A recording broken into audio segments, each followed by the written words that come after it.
Welcome to The Release Show. I'm your host, Brittany Scarnius. On today's show, we have Manita Devkota. Manita is a Nepalese-American beauty pageant title holder who was crowned Miss Universe Nepal in 2018. She is a youth icon and women's health activist in Nepal. She became the first Miss Nepal to win Miss Universe Nepal. Later on in 2018, she was in the Miss Universe pageant and placed in the top 10. She is an advocate for girls' education, public health, and women empowerment. She is also an ambassador of Women's Health at Days for Girls International, where she is working to change the stigmas and obstacles that menstruating women and girls face in Nepal. She aspires to be an attorney to help women in regards to health and women's rights. Let's welcome Manita. Hello, namaste from Nepal. How are you doing, Brittany? I'm great. How are you? I'm well, excited to share about myself. Yes, I am too. So let's start. How was life growing up in Nepal? Wow, I lived in Nepal for 8 years, until the age of 8, let's say. And my life in Nepal, my childhood, I would say hands down, one of the best childhoods a child could probably ask for. My dad, he worked for this agricultural project. I believe it's a research center that was funded by the British government. I believe it was a Department for International Development British government fund that helped fund the project that he was working in. And his job was outreach coordinator. So he would be going from villages to villages, teaching agricultural practices, modern agricultural practices to farmers in Nepal. So I spent most of my childhood in the hills of Nepal, eastern Nepal. I still have vivid memories of, crazy bus rides and crazy bumpy bus rides in the hills of Nepal, or just standing on top of hills and looking down at the valley below. Or even living at my grandfather's farmhouse for 2 years. I did that after the age of 6. And even that memory is still so vivid and precious, and I cherish those memories because I grew up outside of my house. Like most of my childhood days I spent outside, no matter winter, summer, spring, it was all outside. I remember planting rice during the monsoon seasons. I remember herding goats. I remember climbing trees. I remember climbing orange trees, lychee trees, pear trees. I was wild. It was an amazing childhood, and I hope that my children will be able to experience at least half of my childhood, because nothing can beat my childhood. I promise. So it was an amazing experience growing up in Nepal. Yeah. Best childhood. That's great. It sounds amazing. I would love to be on the hills and look down at the valleys. That's amazing. So when your parents Chasing decided cattle to and goats. yeah, when your parents decided to move to the United States, how did that make you feel? I believe that even at a younger age, I believe my mom communicated really well with us. So she'd be very good at describing the current situation we are living in and why we must move or what's going on right now in our village. So I kind of understood why we had to move to America. And the reason was because of civil unrest. Nepal was going through a political turmoil, a civil war, and at our home in Gorkha, the village in Gorkha, we'd have Maoist militant reformers always coming to our home, and then we'd have the government army always coming to our home, and there's two different parties, from opposing sides in the village. It was in a safe environment because I wouldn't say it was always deadly, but it was very intense for my father and my mother because they had 3 daughters, and we being so close to freedom fighters, it wasn't very safe for us. And then a lot of schools shut down, a lot of businesses shut down, a lot of business that were investing in Nepal, they returned back to their countries. And it was an ideal place for quality education or employment opportunities. Hence, my parents had to move away or apply for a diversity visa in America, which thank God we got. And they explained everything very nice to me. Honestly, so excuse me, I was speaking Nepali. They were like, this is the situation. It's not safe here. The school that I attended shut down. There were a lot of civil unrest, a lot of fear. Many people feared for their lives. So I understood that we were going to a better place. And I've always been adventurous. So going to America sounded so amazing. We see America on TV, like, I'm going there. What dance happened too? So I was always like open-minded about it, even at a young age. I mean, of course, I told my friends I'd miss them, but going to a new place, being able to leave behind the fears, the uncertainties, the troubles behind, it made us feel safer, going to a safe place. And even before, when we were in the village, everyone would tell us, you guys are lucky, you guys can escape, you guys can go away from here, you guys can have better opportunities. So people would tell us that too. Even as a child, they would talk to us like, you're so lucky, you're blessed. And then I realized, hey, okay, this is good. It's a good thing. I was always open-minded about coming to America, even as a young child. That's great. So what are some of the challenges that you faced when coming to America? A lot. I guess cultural differences. But at the beginning, we were just like, wow, we were amazed. We were always open-minded. And I guess because me and my two sisters, we arrived in America at such a young age, it was very easy for us to assimilate to the culture.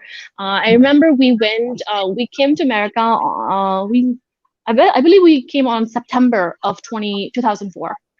September 2004, and then in October we had Halloween, and I was like, "What's Halloween? Candy, free candy!" Like the best thing ever. 1 month after we've landed there, we go celebrate Halloween, and we get candy. Like, I love America. and then we had. And because we went like almost during the winter season, the holiday season, and then the turkey at school, at our elementary school, there was a turkey Thanksgiving feast, and I was like, food everywhere, and then Christmas lights everywhere. So like free candy, food, lights, beautiful lights. We were just so happy with everything. I guess we had a little bit more trouble adjusting when we became teenagers because our parents grew up in an Asian society, so they're more used to being stricter, and especially because we're girls. In Asian societies, girls have very less privilege than the boys. So they're not really allowed to go out often or go out late at night. It's just what the Asian parents practice. So I remember in high school, or actually it started in middle school after I started hitting puberty. Or my friends are going to the movies. My friends are going everywhere. Mom, Dad, can I please go? I want to go. Like, why do you have to go? Why do you have to go? Go do homework. So you know how strict Asian parents are. The typical Asian stereotype. It's very true. That's how my parents were. But it changed a little in high school because we started rebelling. This is not fair. You brought us here, but we're Americans. We want the freedom. We want to go out with our friends. We want to go to the mall. So we would always we would always ask for more every time. And little by little, my parents changed. I believe after in high school, when we started getting our first jobs at the age of 16, our driver license, we became more independent, and then I was the worst of all my sisters because I would always rebel. My friends are going here. I want to go too, I was very snobbish, mischievous, almost the black sheep of the family. My parents had a really tough time with me, but because of me, my little sister had it more easier. But I was the worst child, the worst thing they've ever probably had to raise or ever witness. Always rebelling, always asking for more, always wanting to go out and explore. But after becoming a little bit more independent in high school, they gave me more liberty. They started trusting me more about you have your own earnings, so you drive yourself to the movies with your friends, you drive yourself to the mall with your friends, or even during Halloween, the corn mazes, the haunted house. So there's things I got to slowly in high school. We received more freedom, and my parents became more open-minded. Like, okay, they're kids now, they're not just Nepali, they're Americans now, so we have to kind of change ourselves too, change our behavior and how we perceive our daughters. and how much freedom that we give our daughters. So our parents, they over time they became super liberal.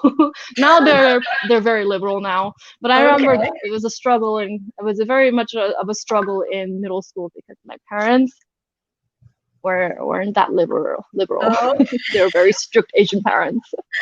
I can't believe you were like that. Meeting you now, I'm like, no, she looks like she's so I quiet. And just, created the word mischievous.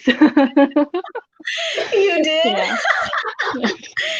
So when you came My to mom America, has a word for me, actually. Excuse me, Brittany. I'm sorry to interrupt you. no My worries. mom would always call me Ratchisni. Ratchisni Okay. is like I okay. I don't want to say it's monster, but in an endearing way. How about that? So my Okay. mom is like Ratchisni. What's the Ratchisni? Oh, she would tell me that. It means like you're such a monster, little monster, but in an Oh, endearing way. They love me. yeah, I know they do. When you moved to America, did you know how to speak English?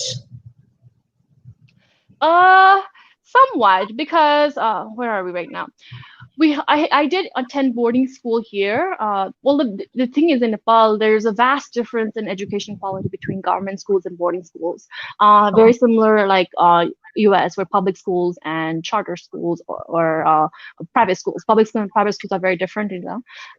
So here it's also very similar. So I had attended boarding school for about 3 years until the Maoist militant reformers they shut down boarding schools because they believed everyone deserves equal opportunity with education, which I support, yeah. But boarding schools were shut down, and I had to go to government schools, and government schools weren't that advanced when it comes to English or certain topics. The quality of education in government school is very low, so that did affect my English speaking abilities. But I had really great ESL teachers in elementary school.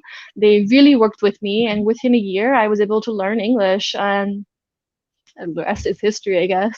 Uh, I became I made friends easily. I'm a quick learner, and it became pretty easy. I watched a lot of cartoons, Batman being my favorite. So I watched a lot of cartoons Uh-huh. that also helped with picking up English really quickly. So, yeah. And within a That's year or a great. year and a half, we were pretty good with our English. We caught up. That's great that you learned that in like a year and a half. Here I am trying to learn another foreign language and I get tired after 5 minutes. Yeah. Ah. Because it's a Good lot. luck. I mean, I've tried to do like Spanish. I can't do the tongue thing. I just can't, and I'm trying, but I Oh, do want to that's learn French. I want to learn French I for some feel reason. I really want to learn it. Yeah. French, I Yeah. find myself, it's very difficult for me to pronounce things in French, but Spanish comes very natural to me. It's more of an Okay. ethnic language, so I can roll the R's when I had taken Spanish in high school and in college. So, yo hablo español. Yeah. A little bit, but I kind of forgot. But when I was in class, my teachers were impressed with my accent. I That's think it's my good. ethnicness that helps Yeah. with the accent. Yes. What inspired you to become an ambassador for women's health?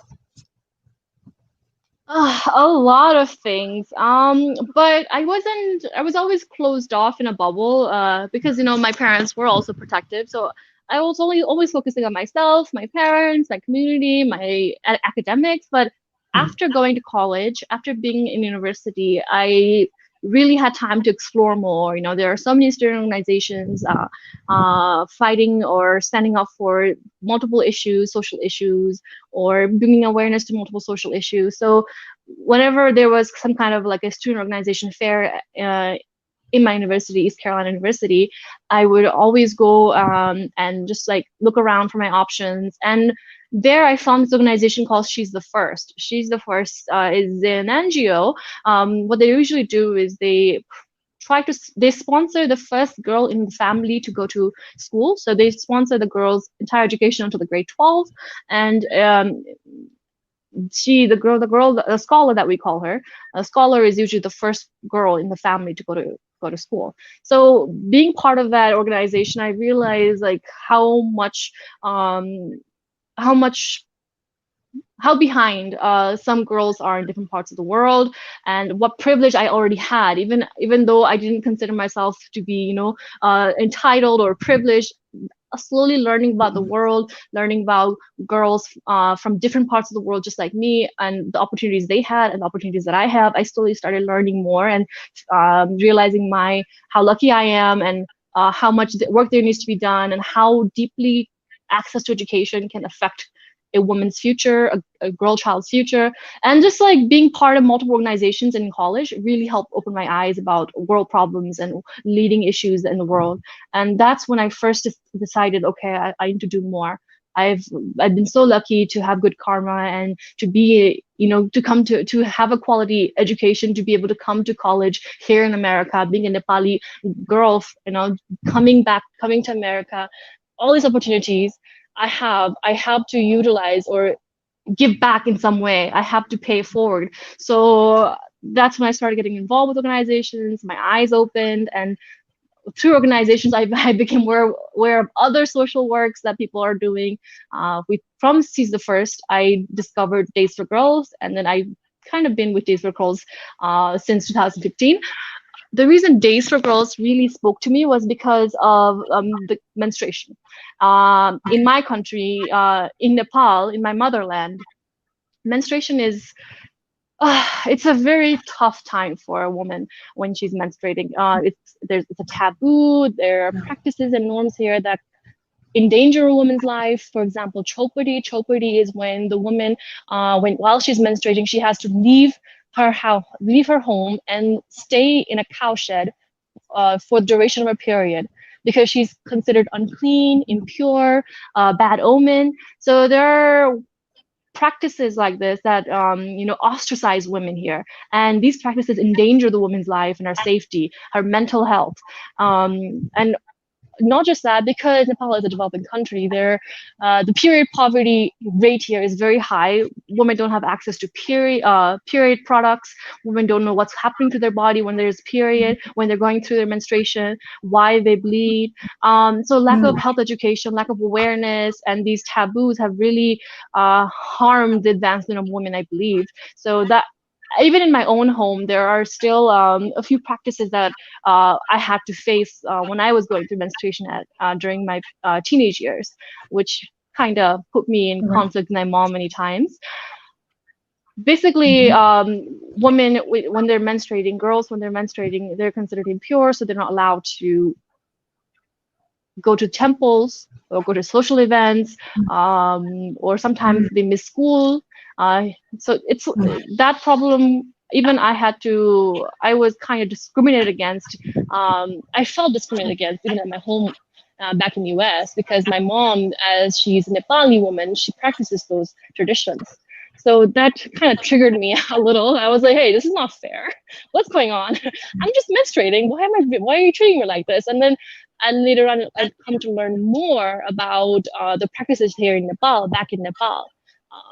And I was just very troubled by it, and I didn't like it, and I was a little angry by it. And okay, I don't like this. I'm gonna work to get rid of this. I'm gonna work to support women and girls when they're menstruating. I'm gonna work to educate them. I'm gonna work to make it more easier for them to access period products, so they don't miss school, so they don't stop going to school. And that's one of the reasons I became interested in women's health, especially menstrual hygiene. Being a Hindu Nepali girl, menstruation plays a deep part in your life. That is amazing, because we don't go through that over here in the US. I mean, wow, that's amazing that you decided to be a part of Days for Girls International, and also to even start your own organization, Project U Nepal, to help these young girls that are going through menstruation, and to help guide them and get them the products that they need during that time. Thank you. That's so inspirational. What is one of the biggest challenges for young women today? I feel that there's a vast disparity when it comes to challenges many women face, especially in the developed world and in the developing world. for the developing world, it's still the basic right. Some women for basic right to vote, basic right to education, safety, and of course, for developing countries, now it's equal pay, having equal representation in government positions, government offices. But here in Nepal, what I've seen here, for me, I feel the biggest challenge is having access to quality education, having access to secondary and higher education for women, child marriage, especially in Nepal. You'll see in the Madesi communities, which are in the southern region of Nepal, you see a lot of child brides, child marriages, women. Let's not even call them women. Children under the age of 18 get married. Wow. All the time they're getting married, and the complications of that would be becoming a child mother,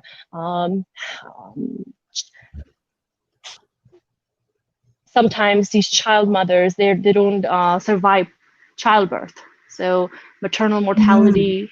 When children or child brides, they get married, they give birth, they have to focus on family and taking care of their family. They don't have the education or the skills to for career advancement or to for income generating skills or just to get. Excuse me, I'm talking in Nepali again. Uh, I'm brain is all messed up. So child brides, because of as being a child bride, they get stuck in the cycle of poverty. They don't work. They're too busy taking care of the children, the household, or they face mortality or morbidity at a young age because their body isn't ready for childbirth. So those are some of the biggest problems here in Nepal that I've seen. Wow. Wow. That is so interesting that like young girls are pulled to have babies and get married. Wow. Thank you for sharing that. It's a common culture here. Right after girls hit puberty, they feel, the parents or the society feels, okay, she's ready to be married. She's a woman now. She's ready to be married. We don't have to take care of her. Sometimes they see the girl child as a burden. So hey, if we just get her married, another household will take care of her. Our husband will take care of her. So there are those kind of stereotypes, those kind of ideologies here too, still present. But usually it's due to lack of awareness, lack of education, and the government here is giving incentives, has been trying their best to end child marriages. Right now in Nepal, the legal age to get married is 20. The government has increased the age limit. However, it's not enforced. You see, like, for example, in January of this year, I had a chance to go to a rural area in Dang, Nepal, and I got to talk to the mayor there, and he mentioned how child marriage is still prevalent there, even though they've made all the efforts by the government. They give incentives to the family for keeping their girls in school until the age of 18, and also encouraging her to go for higher education. They give incentives, but even with all these incentives, monetary incentives, families are still marrying off their daughters, or these children, teenage love, they run off, elope with their lovers. It's very common.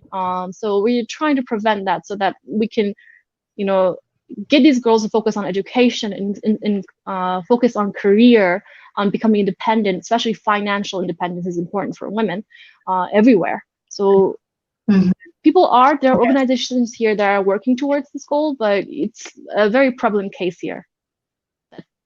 Definitely. Well, I could not imagine having a kid at a teenage age.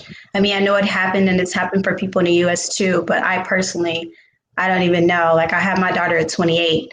So I can only imagine how different my life would be had I had her earlier. So I hope that things continue to change in Nepal and people realize that they shouldn't marry their kids off, and allow them to live the life that they're supposed to live, And at age 20, you can get married at 20. That sounds more like it. But I hope that you guys keep pushing and the organizations keep educating everybody around in Nepal.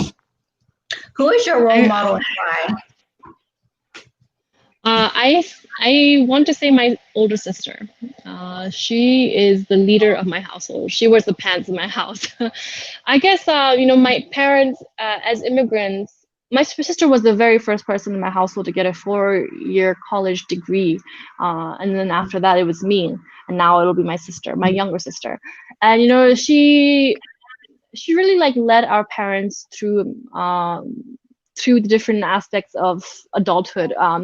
She helped my parents out when it comes to how to open loans, or how to ask for loans, how to open bank accounts, um, uh, how to how's the process of buying a house. So she was the one that researched everything, would guide our parents, because she was she had good English. She knew how to talk to people. So my she helped my parents out a lot. And at such a young age, my parents were reliant on her. They trusted her advices, and trusted her to be there, and even support them till this day. My sister still helps my parents out with like information about bills, information about property, real estate, anything. So my sister, even though she was also new to this environment, living in America as a first generation immigrant, she was a trailblazer, and she really helped my parents out a lot, and that inspires me. So she's my role model, a pioneer. Oh, that's so sweet. Oh, that's so sweet. If you could change one thing about the world, what would it be? I would say child welfare and child protection, especially because we just talked about child marriage. We talked about children having access to quality education, having access to equal opportunities for children. It's really important we start from the young age and encourage our children that they can become anyone they wish to become. That their dreams are valid. There's infinite possibilities for them for their future. Living in Nepal, living in Nepal for the last 2.5 years, like my my whole mindset, my whole viewpoint of the world has slowly changed. And I realized that we have to start investing in our children early on for a nation to actually develop. So I would always say if I could change something, it would always be in the field of child welfare and child protection. Right now in Nepal, there are just recent news, there are rape cases in Nepal that have increased. Violence against children. So we just had recently a 12-year-old girl that was raped in rural Nepal, and she received her justice because the culprit confessed. But there are multiple other women, other young girls, excuse me, that haven't received justice. For example, Nirmala Pant. So we are seeing cases of violence, sexual violence against young girls, and that really disturbs me, and I really want to do something about it. And it angers me that young children, instead of being, in school, carefree life, they're facing such violences here, and Mm. that is something I want to change. Because reading these headlines, it's truly disturbing and distressing, disheartening. Is that what's inspiring you to want to become a lawyer? Yes, part of it. Yeah, I really want to use my voice to help, especially children and women, because they are the disproportionately marginalized demographic. So I think when I was studying public health at ECU, I took this course, health disparity, health policy, and I saw the power of law and how it really impacted populations, and how legislation can impact the future, the socioeconomic status of certain communities, the health status of certain communities. So I saw the power of law, and that kind of inspired me to go into the legal field. And as a lawyer or as a lawmaker in the future, definitely I feel that I would be able to help children create more stronger laws against perpetrators or against gender-based violence to combat the increasing rate of gender-based violence in the world, not just in Nepal, but in the world. That's so great. And I can't wait to see you become a lawyer. Me too. My mom too. She's like, when are you coming back? It's time for law school. Right? I was In like, your own words. Soon, Huh? Mom. I'm like, it's happening, Mom. It's happening. It's happening. Yes, it's coming soon. In your own words, how would you best describe pageantry? Pageantry? Wow. I feel that a lot of people do misunderstand pageantry because there's still that notion of pageantry as what it used to be. For example, objectification of women, just women comparing each other to comparing women against each other. But now I feel like pageantry has changed. It's adapting with the changing times. So I feel pageantry is what you make out of it, how you take advantage of that platform. So for me, it's a amazing platform to network, meet people from different fields, meet the top professionals from different fields, and network with them. And it's a great way to kickstart your advocacy, or take your advocacy that you already have further. With all the networks you make, your outreach will increase. So that's what I realized with my pageantry journey. I was able to take Days for Girls Nepal and menstrual hygiene management into a whole new field. More people are aware about menstrual hygiene management now. More people are aware of menstrual cups now, more eco-friendly alternatives to tampons and disposable tampons and pads. Menstruation has slowly, people are talking about menstruation now. It's okay, it's natural, there's nothing to be ashamed of. So the power of pageantry, I would say, don't underestimate it. It's what you make out of it. And if you are able to properly utilize the title of beauty queen, you can make great changes in your community and your society. Is what I would like to tell the girls who are a little iffy about joining pageantry. Go for it. Yes, I was actually in pageants when I was a little girl too. I just did it to around 5, because then it became overwhelming, having to travel this place and that place. So yes, definitely. When you became the first Miss Nepal to win Miss Universe Nepal, what was going on in your mind? At that time, to be honest, I was like, oh no, what have I gotten myself into? At that moment, oh my God, what's going on? Like, everything's gonna change now. But during that moment, so it was like, okay, is it a good thing or a bad thing? But slowly, after it registered in, after I got a chance to process it, okay, I sat down with myself and like, okay, how am I gonna utilize this opportunity? It is an opportunity. And it's up to me to make the most out of it, how I want to utilize it, in what direction do I want to take this platform. So yeah, at first it was like, okay, let's see what to do now. But later on, I had a plan. That's great. So please tell me about the experience at Miss Universe pageant in 2018. Oh, that was one of the most wonderful times in my life. Oh my God. I met so many people. Again, got a chance to network with girls from all around the world, from 94 different countries. And of course, my pageant, Miss Universe 2018, happened in Thailand. So I also got a chance to network with the people in Thailand, the event management team. I'm still in good terms with them.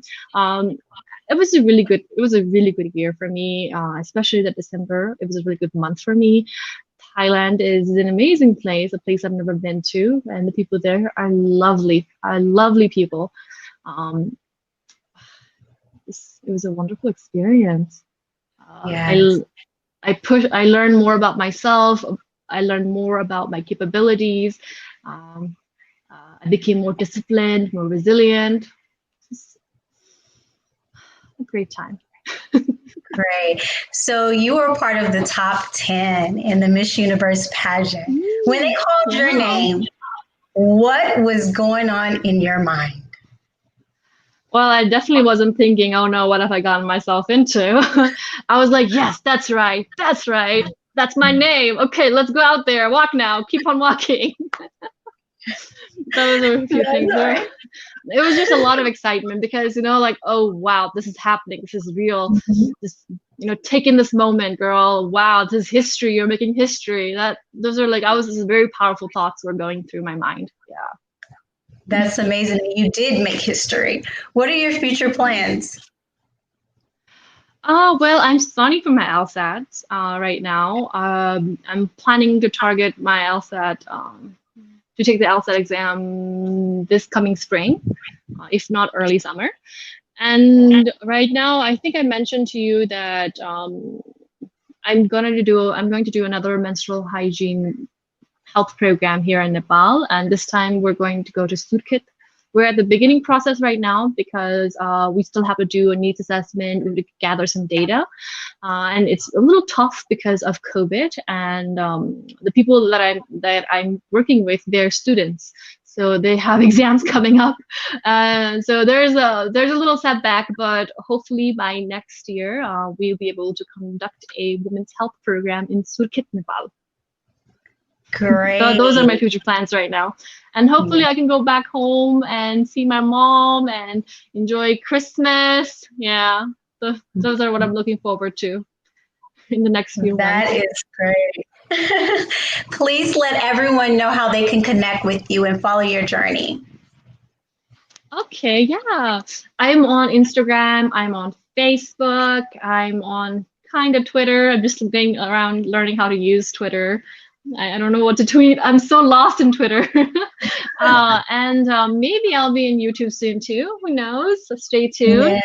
But you can get, but for the people that are watching me, if you would like to get connected with me, Instagram, if you go to my Instagram, I have my contact button on the Instagram page. And you'll have my email address there, my work number, everything. So I feel like Instagram is where you can better have access to me because you have all my contact details there. Yes, and that's where I found you, on Instagram. Yeah, you did. She reached out, Brittany reached out, and I was like, oh my gosh, of course, I would love to be interviewed by you. Thank you for reaching out. Thank you so much. You're welcome. Thanks for being on this show, and I look forward to seeing you grow and accomplish all your goals. Thanks for tuning into the Release Show. See you next time.